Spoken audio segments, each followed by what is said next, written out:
I bought my first rental property at 19 years old, and I'm gonna go over how I was able to do it. If you stay to the end, I have something for you that will make getting into rental property investing easier for you. Let's start off with why I got into rental property investing in the first place. Most people wouldn't think a 19-year-old kid would think of buying a rental property. If you knew me back in high school, you probably wouldn't have either. All I did was play basketball at the time, and I really thought that it was my first love. I mean, it really was my first love. If y'all notice, back there, let me move out the way. Back there, I got a basketball, that's me. Like, I'm a hooper, like that's me. But anyway, let me stop flexing on y'all. If you knew me playing basketball, then pretty much you'd know that the only thing I like is basketball, real estate, and if you like basketball, real estate, and black people, subscribe and like my channel. Yeah. But anyway, I worked out for almost 6 hours a day back in high school, from weight training to skills training to running full court with my homies at the gym. In my free time, I used to research the best players in the game, and I used to figure out exactly how they were good and what skills I could take from their games to add to mine. This didn't leave me with a lot of time to really learn about real estate investing back then, but luckily I did learn about real estate investing in high school. During my junior year of high school, I took an economics class where I was introduced to real estate investing and a lot of different other concepts. At the beginning of my class, my econ teacher promised the class that we would learn 4 ways to make $1 million. So just so you know, my econ teacher was actually an ex-stockbroker on Wall Street, and he made a lot of money and retired to teach kids. I called him after I had purchased my first rental property and thanked him so much for introducing me to the concept of even buying rental property. But basically, one of the 4 ways he showed us how to make $1 million was with rental property investing. He explained that if you bought 4 homes for $250,000 each with a mortgage, it would cost you 3.5% or 10% down to finance the home. That's anywhere from around $9,000 to $25,000. Your mortgage and other expenses for each property would come out to around $2,500. And with all 4 properties cash flow put together, you would be making an extra $2,000 a month cash flow if you bought 4 homes, rented them out, and after the people that were renting your house paid off your mortgage, you would have a total net worth of $1 million that you owned because you bought those 4 homes worth $250,000. I was 16 years old my junior year in high school, and I had never heard anyone talk about how you even bought homes or financed them, or anyone talk about how people rented homes. I didn't even know about this concept at all. But after I learned this, I kept playing basketball, completely forgot about it. And for the next 2 years, I was fine until my senior year happened in 2020. And COVID, as we all know, destroyed everyone's lives back then. So playing basketball was over for me.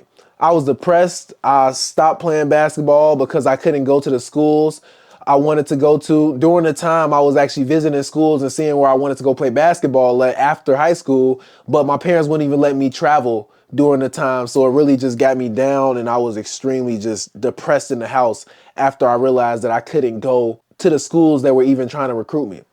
So my parents wouldn't even let me go hang out with friends until summer of 2020 was over and I was going into my freshman year of college. So my hooping dreams were totally crushed.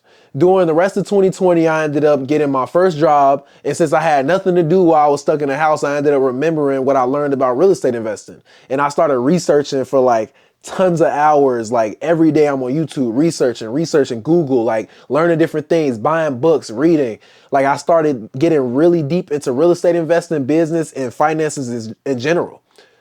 So that's how I was able to purchase my property at 19 and why I even did it. But how did I actually do it step by step? Well, I used the infinite gain self-improvement framework. If you haven't watched my video on that yet, please go check out the newest version of that video. I plan on making a new version every year. So go check out the newest version of the infinite gain self-improvement strategy video. I'll link it here so that you guys can watch it if you haven't already. But basically, the success equation is explained in the infinite game theory strategy. Basically, the success equation is mindset plus habits plus network equals success in anything that you do, any game that you play in life. When it comes to real estate, let's start with mindset. Mindset is comprised of your education and how you think about things. First, you have to understand that 90% of millionaires get their wealth through real estate, according to billionaire Andrew Carnegie. Now, I'm not sure how true that is, based on the fact that Andrew Carnegie isn't alive anymore. But I personally talked to a lot of financially successful people, and I found out that very few people deny that real estate investing in today's world is a good thing to do. There are a lot of terminology and words specific to real estate investing that you actually need to learn to invest in real estate. You need to learn about interest rates, mortgage, amortization schedule, LTV, etc. The list goes on, but the only thing that this means is that learning now as soon as possible is the best thing you can do. Understand the history of real estate investing is important too. If you talk to anyone who owned real estate in 2008, they'll tell you about how they lost property, had to sell property, or knew someone who lost or had to sell property extremely quickly because the values of all the homes went down. If you haven't watched my podcast where I actually talked to one of my real estate mentors who helped me when I first was trying to get started, go watch that podcast. He'll talk about him going through the 2008 crisis and also give some of his real estate knowledge. This doesn't mean you shouldn't invest in real estate though, if you understand that there's ups and downs. All this means is that just like everything in life, there's bad sides to things too. Everything is not sunshine and rainbows, so learn the negative sides of anything you want to do. And figure out how to manage the risk associated with anything you want to do as well. Secondly, you have the habits in the success equation that you need to learn. You need to have very good personal finance habits to purchase rental property. That means you have to have money and know how to save it. All these people who say that you can buy real estate without your own money, they're not lying. I bet you thought I was going to say that they were lying or something. They're not lying. The only thing they don't tell you about that is that if you have no experience, you're going to need someone with experience to raise the money and someone with experience to manage the deal that you buy. So as a beginner real estate investor, think like this. Only an idiot would trust you to invest their money if they partnered with you on a deal. You've never been a landlord. You've never invested in real estate, but all of a sudden someone's going to give you thousands of dollars, sometimes even millions of dollars to buy a deal because you found a good deal. No. That means you're not going to own all of the deal. And that means you have to find someone that trusts you and that's going to actually give you part of that deal. It's possible, but it's also risky when you haven't dipped your own toes in the real estate investing world yet to have someone else try to tell you everything and you have to trust them on their word. And not everyone out here is good and kind-hearted and with good intentions to teach you. They might try to steal money or steal the deal from you.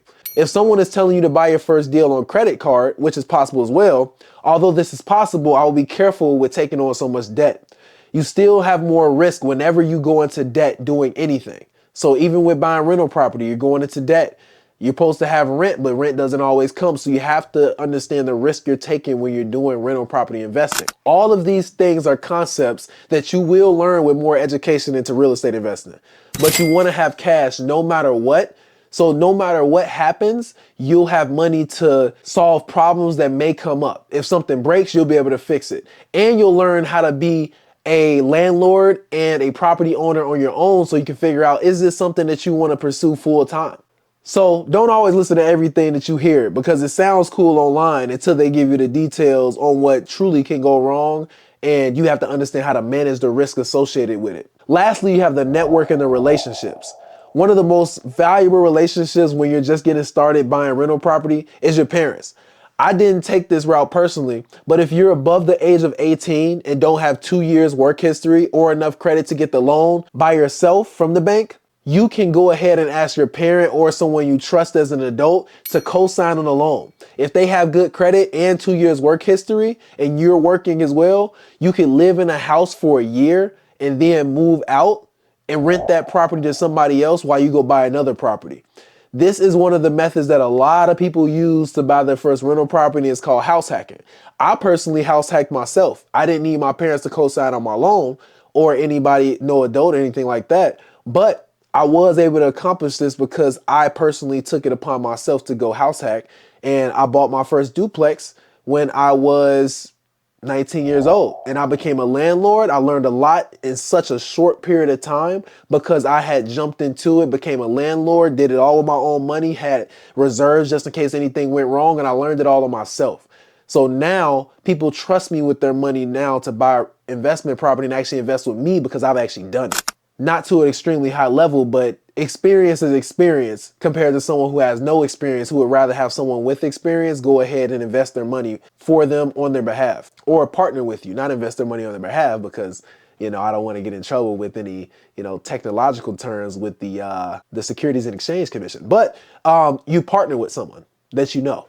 Second, you need to be around investors in regards to your network and the success equation. You need to be around investors who have more experience than you. And the one thing that has helped me invest early was the access I had to real estate investors who had 10, 20, 30, or even 40 years worth of rental property investing experience that helped me avoid some of the major mistakes that could have cost me tens of thousands of dollars. But truly, if you put the education, skills, and network together and continue to take action, I guarantee you it's possible to buy your first house in your 20s.